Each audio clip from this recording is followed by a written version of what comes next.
하늘의 문을 여소서. 원래 제목이 임지입니다. 4번의 4박자 A키 16비트로 합니다. 고몽 짝꿍과 이각꿍과 자각꿍과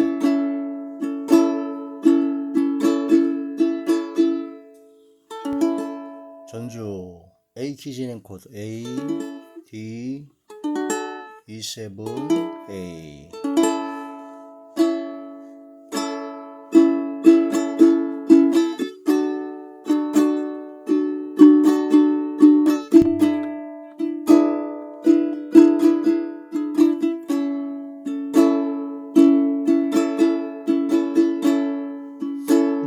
문을 여소서. 이곳을 주목하소서. 주를 향한 노래가 꺼지지 않으니 하늘을 열고 보소서. 이곳에 임재하소서. 주님을 기다립니다. 기도의 향기가 하늘에 닿으니 주여 임재하여 주소서. 이곳에 오소서. 이곳에 앉으소서. 이곳에서 드리는 예배를 받으소서. 주님의 이름이 주님의 이름만이 오직 주의 이름만 이곳에 있습니다. 이곳에 오셔서 이곳에 앉으소서. 이곳에서 드리는 예배를 받으소서. 주님의 이름이 주님의 이름만이 오직 주의 이름만 이곳에 있습니다.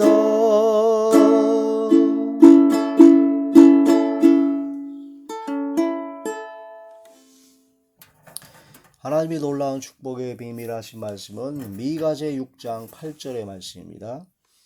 미가제 6장 8절. 사람아, 주께서 선한 것이 무엇임을 내게 보이셨나니 여호와께서 내게 구하시는 것은 오직 정의를 행하며 인자를 사랑하며 겸손하게 내 하나님과 함께 행하는 것이 아니냐. 아멘. 기도드리겠습니다. 할렐루야. 전능하신 아버지, 은혜와 사랑을 진심으로 감사함을 드립니다. 오늘 이 한 시간도 말씀과 기도와 찬양으로 영광돌이 하심을 감사함을 드리었고 이 예배 전체가 하늘의 쌍달이 되고 연락이 되고 하나님께서 기뻐 받으시는 영적 예배만 되게 하여 주시옵소서. 오직 성령의 충만함을 함께 하시고 성령께서 임재하시는 이 시간 되게 하여 주시옵소서. 말씀을 전할 때 대언의 영과 보혜사 진리 영과 통달력을 함께 하사 오직 진리의 생명의 말씀만을 전하게 하시고 말씀을 듣는 모든 분들이 마음의 문이 활짝 열리게 하시고 영안과 심안과 지안을 열어주시고 듣는 귀를 열어주사 인치듯 교훈하여 주시옵소서. 주께서 함께 하시고 성령의 능력과 권능으로 함께하여 주옵소서. 예수님 이름으로 감사하며 간절히 기도 올려옵나이다. 아멘. 찬양 가사 강의 45번째 시간으로 오늘의 찬양은 하늘의 문을 여소서. 원래 제목은 이제 임재라고 합니다. 임재. 성령께서 임재하신다. 성령께서 함께 하신다. 하나님께서 함께 하신다. 그러니까 하나님께서 함께 하시는 임재가 이루어져야 된다는 거죠. 하늘의 문을 여소서. 하늘문을 열어주셨소서. 이곳을 주목하소서. 주를 향한 노래가 꺼지지 않으니 하늘을 열고 보소서. 우리가 이제 하나님께 신령한 노래를 부르고 하나님께서 기뻐 받으시는 찬양과 경배를 드리게 되면 하나님께서는 우리를 주목하십니다. 보시고 하늘의 문을 여시고 하나님께서 우리를 보고 계시죠. 그리고 흠양하십니다. 하늘의 문을 여소서 이곳을 주목하소서. 주를 향한 노래가 꺼지지 않으니 하늘을 열고 보소서. 간절한 기도가 됩니다.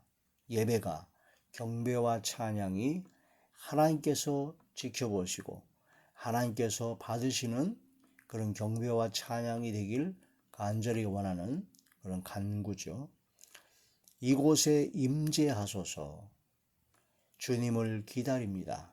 우리가 경배와 찬양을 드리고 예배를 드릴 때 하나님께서 임재하시는 예배가 되지, 하나님께서 임재하시지 않는, 전혀 받지 않으시는 그런 예배가 되면 안 된다는 겁니다. 이곳에 임재하소서. 주님을 기다립니다. 기도의 향기가 하늘에 닿으니, 우리가 하나님 앞에 기도할 때 그 기도가 천사들의 손에 의해서 받들려 하나님 보좌 앞에 금단에 드리게 됩니다. 그래서 기도가 하늘의 상달이 되는 기도가 되어야 된다는 거죠. 하나님의 말씀을 깨닫고 하나님의 말씀대로 하나님의 뜻대로 하나님께서 기뻐 받으시고 흠양하시는 바로 기도를 하나님께 드려야 된다. 구약의 제사 제들로 보게 되면은 제물을 하나님께 드릴 때 그 제물을 죽이고 짐승의 가죽을 벗겨내고 각을 뜨고 해가지고 맨 나중에 나무 위에 벌려놓고 불살릅니다. 그렇게 되면 그 불사르는 그런 제물, 나의 모든 죄를 대신해서 전가시켜서 그 짐승, 소나 양이나 염소를 잡았을 때, 그걸 불살랐을 때, 그러니까 나의 모든 죄가 전가된 그 죄악된 모든 것이 다 불살라지고 사라졌을 때 하나님께서 흠양하십니다. 기뻐 받으십니다. 그래서 기도의 향기가 하늘에 닿으니 하나님 앞에 통회하고 자복하고 회개하는 그런 기도의 향기가 되어야 되고, 하나님 앞에 감사와 기쁨이 충만한 하나님의 원하시는 그런 기도가 되었을 때 하늘에 닿게 되고 하늘 보좌로 움직이는 놀라운 기적의 역사가 일어날 것입니다. 기도의 향기가 하늘에 닿으니 주여 임재하여 주소서. 임재하여 주소서. 다시 보시면요, 이곳에 임재하소서. 주님을 기다립니다. 기도의 향기가 하늘에 닿으니 주여 임재하여 주소서. 경배와 찬양을 드릴 때, 우리가 예배를 드릴 때 하나님께서 기뻐 받으시는 우리 몸을 거룩한 산 제물로 드리는 영적 예배를 드려야 되죠. 그런 영적 예배를 드림으로 하나님께서 기뻐 받으시고 흠양하시는, 또한 임재하시는 경배와 찬양, 기도, 예배가 되어야 된다. 이곳에 오셔서 이곳에 앉으소서. 이곳에서 드리는 예배를 받으소서. 예배를 받아 주시옵소서. 주님의 이름만이, 오직 주의 이름만 이곳에 있습니다. 하나님의 거룩한 이름, 하나님의 성호가 이곳에 있습니다. 하나님의 성을 드높이며 하나님께 영광 드리며 하나님의 이름이 거룩히 여김을 받으시옵소서 하고 하나님께 찬양과 경배와 영적 예배를 드리는 이 시간, 이곳에 하나님 함께하여 주옵소서, 임재하여 주시옵소서 하는 그런 간절한 기도가 되어야 된다는 거죠. 하늘의 문을 여소서. 이곳을 주목하소서. 주를 향한 노래가 꺼지지 않으니 하늘을 열고 보소서. 이곳에 임재하소서. 주님을 기다립니다.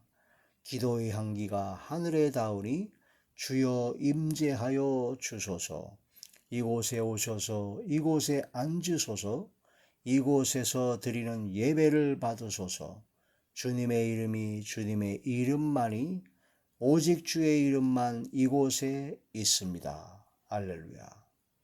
하나님께서 함께 하시고 하나님께서 임재하시는 그곳이 바로 하늘문이 활짝 열리는 것이요, 놀라운 기적과 권능의 역사가 나타난다는 거죠. 그럼 하나님께서는 어떤 사람에게 어떤 예배를 드리고 어떤 경배와 찬양을 드렸을 때 하나님께서는 임재하시느냐? 하나님 앞에 겸손한 마음과 생각으로 겸손히 하나님 앞에 예배, 경배와 찬양을 드렸을 때 하나님께서는 임재하십니다. 우리가 예배를 드리거나 말씀과 기도와 찬양으로 영광 드릴 때 우리가 마음에 교만한 마음을 버려야 됩니다. 고집을 버려야 됩니다. 완악한 마음을 버려야 됩니다. 즉 하나님 앞에 심령이 가난한 자가 되어야 되는 것이고, 하나님 앞에 겸손하고 겸비하고 크게 겸손한 자리에 들어가야 됩니다. 그러려면 하나님 앞에 겸손하다는 얘기는 회개해야 한다는 거죠. 항상 낮아지고 겸손하다는 겁니다. 나를 나타내지 말고 하나님만 나타내야 되고, 나의 의는 없어지고 하나님의 의만 나타나야 된다는 겁니다. 그래서 우리가 경배와 찬양 예배를 드릴 때 하나님 앞에 회개하여 깨끗하고 정결하고 청결하고 순결하고 성결한 마음과 생각으로 나의 모든 것을 하나님께 드린다라는 그런 겸손하고 겸허한 마음으로 하나님께 찬양과 경배와 기도와 예배를, 영적 예배를 드려야 된다 하는 그런 말씀이 되는 것입니다. 겸손하지 아니하면 하나님께서 함께하지 않습니다. 하나님 앞에 겸손한 자가 하나님께서 임재하시죠. 하나님 앞에 교만한 자, 교만, 오만, 거만, 자만, 자고, 자긍, 오만불수한, 무례하고 교만한 자, 망령치 않은 자에게 하나님께서는 함께하지 않습니다. 하나님께서 구하시는 것, 하나님께서 막 천천의 수양이나 재물, 구약의 재물이죠. 지금으로 하면 헌금을 많이 한다든가 건물을 많이 진다든가 그런 모든 것을 하나님께서 원하시는 것이 아닙니다. 하나님께서 원하시는 것은 공의를 행하고 정의를 행하고 인자를 베풀며, 그러니까 사랑과 인자함을 베풀며 온유하며 또한 겸손히 하나님과 함께 행하는 것이 바로 하나님께서 원하시는 것이다. 많은 사람들은 하나님께서 원하시는 것이 하나님 앞에 막 헌금을 잔뜩 드리고 하나님께 막 교회를 건축한다든가, 어떤 사람 기독청이라든가 무슨 건물을 그냥 수조 원을 들여가지고 막 그걸 해서 하나님께 드렸을 때 그 하나님께서 기뻐하실 거라고 착각을 합니다. 하나님께서는 그 건물 전혀 기뻐하지 않습니다. 이스라엘 민족이 예수님께서 예루살렘에 들어갔을 때 제자들도 물었죠.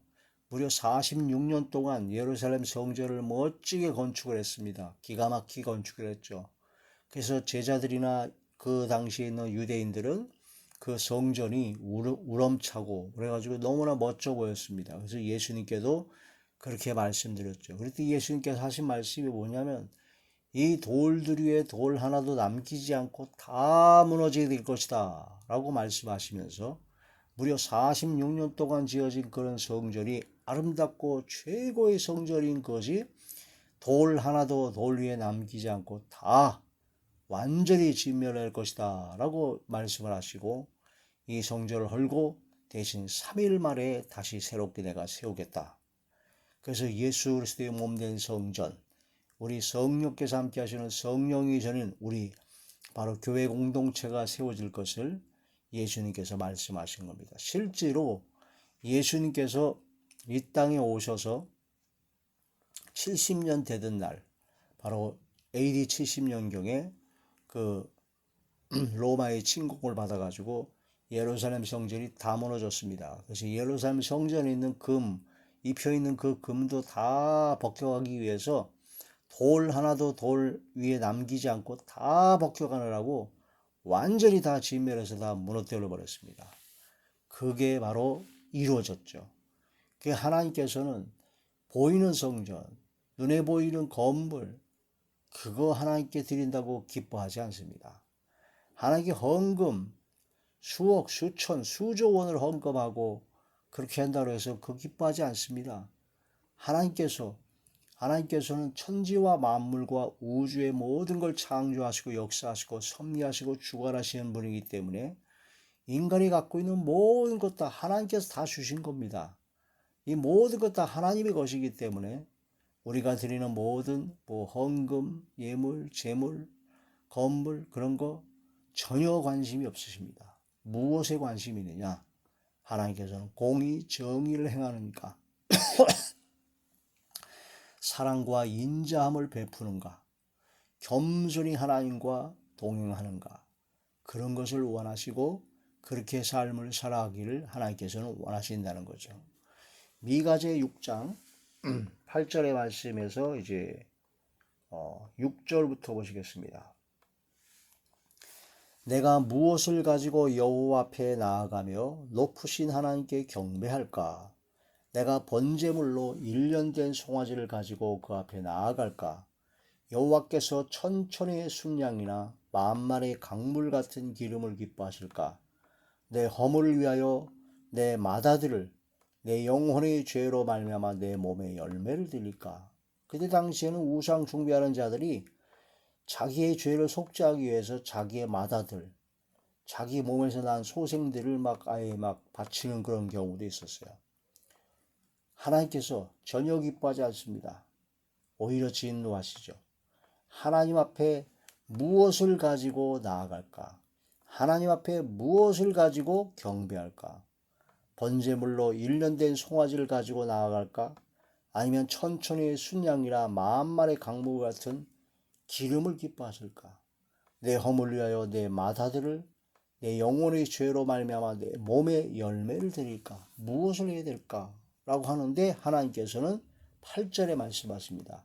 사람아, 주께서 선한 것이 무엇임을 내게 보이셨나니 하나님 보시기에 선한 것이 무엇인가를 알려줬다는 거죠. 여호와께서 내게 구하시는 것은 오직 정의를 행하며 공의와 정의를 행하는 것이고 인자를 사랑하며 사랑과 인자와 인애와 자비를 베푸는 것이며 그 다음에 겸손하게 내 하나님과 함께 행하는 것이 아니냐. 겸손하게 하나님과 함께 행하는 것을 하나님께서는 구하신다. 그러므로 하나님께서는 항상 우리를 바라보고 계십니다. 우리의 겸손한 마음으로 하나님을 받아들이기를 원하고 계시죠. 그래서 하나님 앞에 통회하고 자복하고 회개하여 크게 겸손하여 하나님 앞에 낮아졌을 때 하나님께서는 함께 하시고 모든 죄도 용서해 주시고 기도도 응답을 해 주십니다. 이스라엘 민족이 바벨론 70년 포로 생활하는 그 원인은 직접적인 원인은 그 므낫세 왕이란 자가 있었는데 그 므낫세 왕이 우상을 숭배하고 하나님 앞에 엄청난 범죄함으로 무죄한 자의 피를 흘렸고 그 수많은 범죄를 인해서 이스라엘 민족이 바벨론 70년간 포로 생활할 수밖에 없었게 되었습니다. 그런데 므낫세가 나중에 포로 생활하고 그런 갔다 오더니 진짜로 하나님 앞에 통회하고 자복하고 회개했습니다. 하나님 앞에 아주 크게 겸손해졌어요. 전능하신 하나님께서 살아계시고 모든 걸 주관하시는구나. 그걸 깨달아가지고 하나님 앞에 통회하고 자복하고 겸손한데 겸손도 그냥 겸손이 아주 크게 겸손했다고 했습니다. 그래서 그 기도에 응답하셔서 므낫세 왕이 나머지 삶을 건강하게 하나님께서 기뻐하시는 삶을 살도록 복을 내려 주셨습니다. 그 모든 죄값으로 바벨론 포로 생활을 하게 되었지만 본인은 하나님 앞에 크게 겸손하여 하나님께 응답을 받았다라는 것이죠. 자, 역대하 제 33장.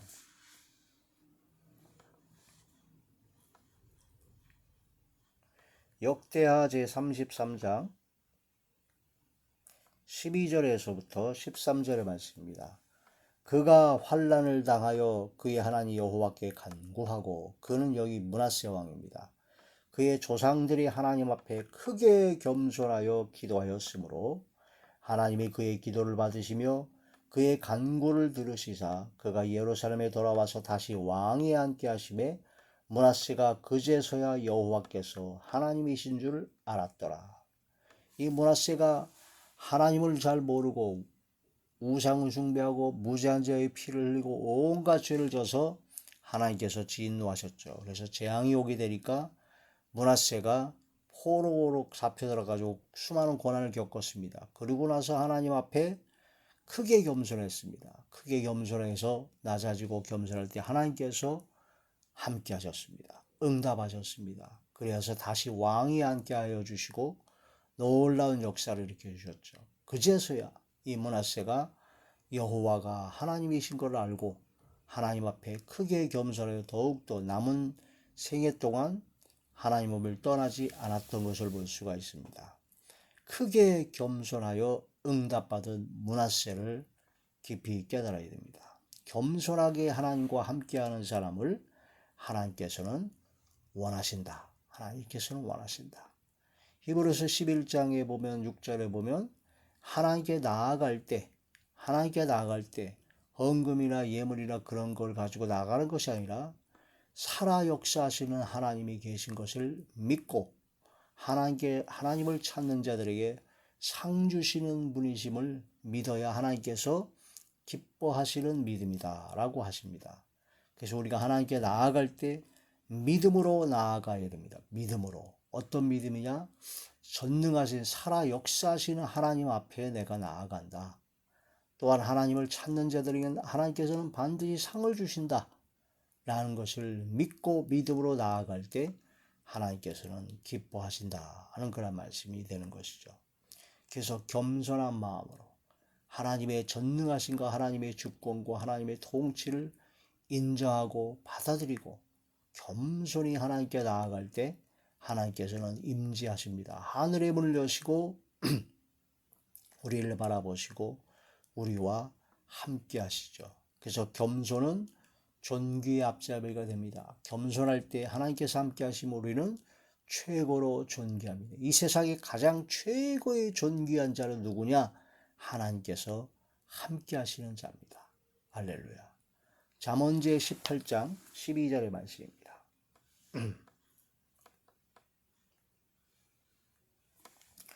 사람의 마음의 교만은 멸망의 선봉이요 겸손은 존귀의 앞잡이니라. 길잡이니라. 겸손은 존귀의 길잡이니라. 마음의 교만은 멸망의 선봉입니다. 마음이 교만하고 오만방자하고 거만하고 자만하고 자고 스스로 자기를 높이고 그 다음에 자기 자랑을 합니다. 내가 있다. 그런 멸망의 선봉입니다. 멸망이 얼마 남지 않은 거예요. 그러나 하나님 앞에 겸손하게 되면 존귀의 길잡이로서 하나님께서는 함께 하시기 때문에 존귀해집니다. 주께서 함께 하시는 자에게 존귀한 자죠. 이사야제 57장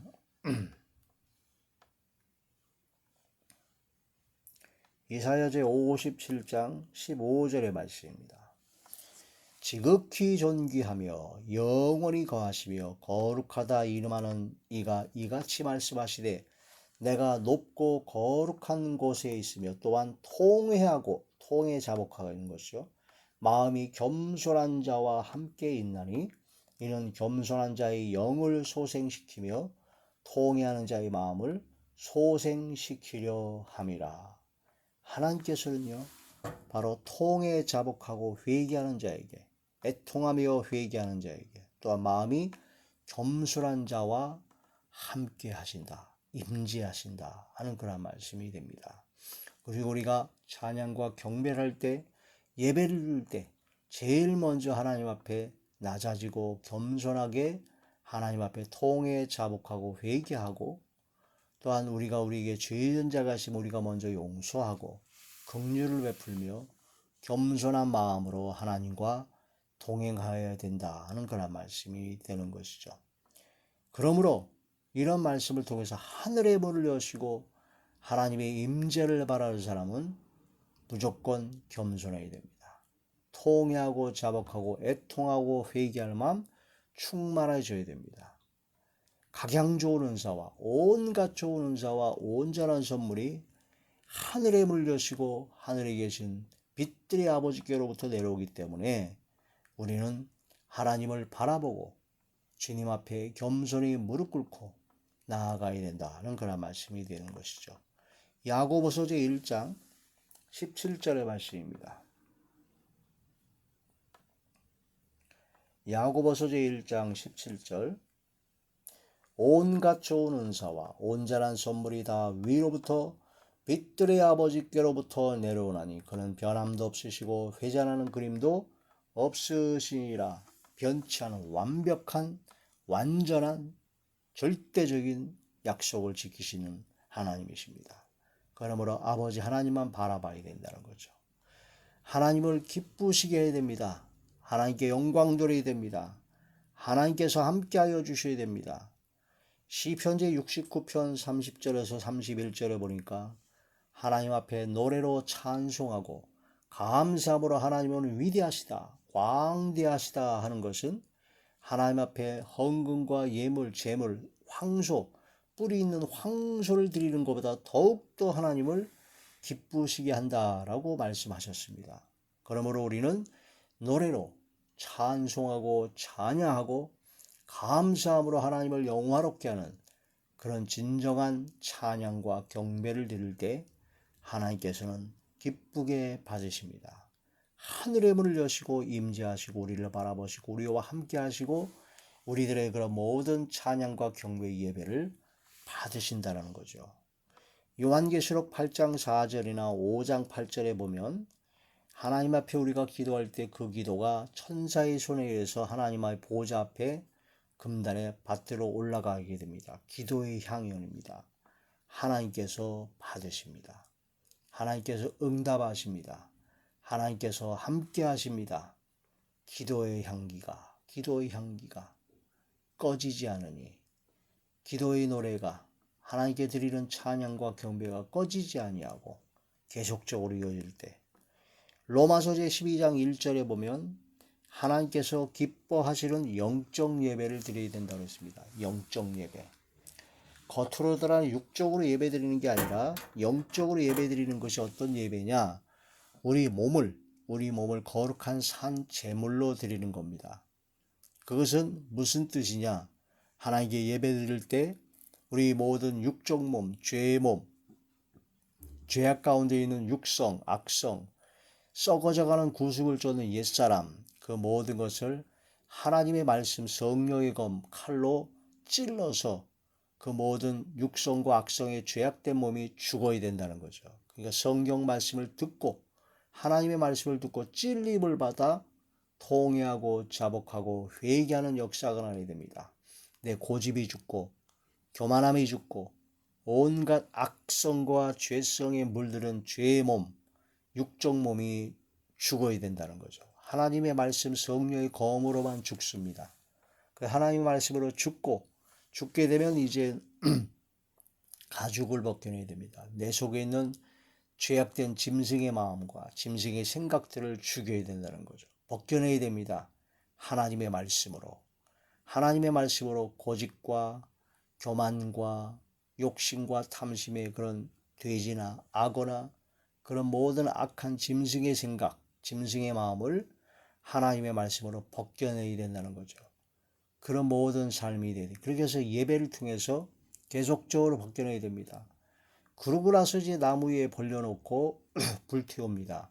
바로 거룩한 산 제물로 완전히 드려야 되는데 성령의 불을 받아야 됩니다. 성령의 불을 강하게 받아서 내 속에 있는 모든 죄악된 육적 몸, 바로 죄의 몸, 그 모든 죄의 몸이 심판을 받아야 된다는 거죠. 성령과 불로 세례를 주시는 분, 주님께서 알곡과 쭉정이를 구별해서 쭉정이를 불에 던져 사르듯이 내 속에 있는 쭉정이 같은 육적 몸, 죄악된 몸을 성령의 불로 완전히 불살라 바로 심판하여 나는 완전히 죽고 새롭게 의와 진리로 지으심을 받은 새 사람을 입는 하나님의 사람으로 거듭나는 성령의 사람으로 새롭게 변화받는 그런 역사가 일어나야 되죠. 그게 바로 영적 예배입니다. 그리고 갈라디아 2장에 내가 그리스도와 함께 장사되었다.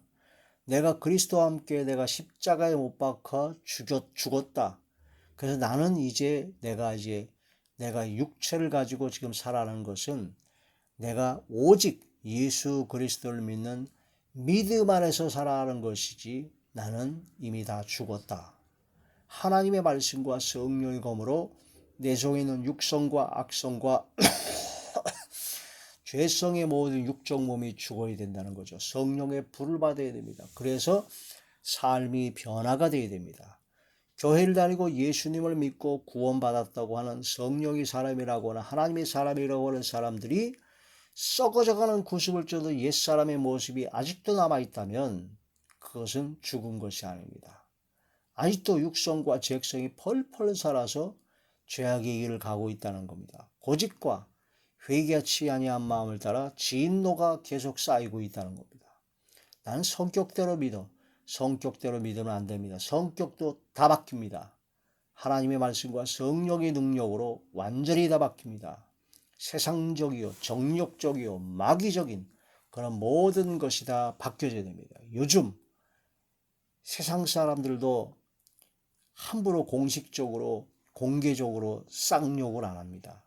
거짓과 비방으로 하지 않습니다. 그런데 지금 교회에서 말씀을 전하고 예배를 드리는 그 하나님께서 살아계시고 찾아보시고 하나님께서 보고 계시는 하나님께서 임재하시는 그곳에서 말씀을 전하는 목사들이 거짓과 비방과 온갖 쌍욕을 한다는 것은 이건 안 믿는 이방인보다 더 추악하고 악한 것입니다.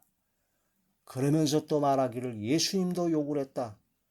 그러면서 함부로 자기 합리화를 시키고 함부로 말하는 그 입에, 그 고집에, 그 회개치 아니한 마음을 따라 하나님의 진노가 계속 쌓이게 된다는 거죠. 하나님께서는 욕하는 것, 악을 악으로, 욕을 욕으로 갚는 것을 전혀 원하지 않습니다. 하나님께서는 미련한 놈아 라고 마태오 5장에 지옥불에 들어가리라 라고 아예 말씀을 하셨습니다. 예수님께서 뱀들아 독사의 새끼들아 라고 욕한 것은 바리새인과 서기관들이 하나님을 잘 믿는 척하면서 온갖 악을 행하는 외식하는 바로 회칠한 무덤과 같은 자들이기 때문에 그런 자들에게 예수님께서는 딱 한 번 욕을 하셨습니다. 근데 그걸 보고 자기도 예수님처럼 욕을 한다.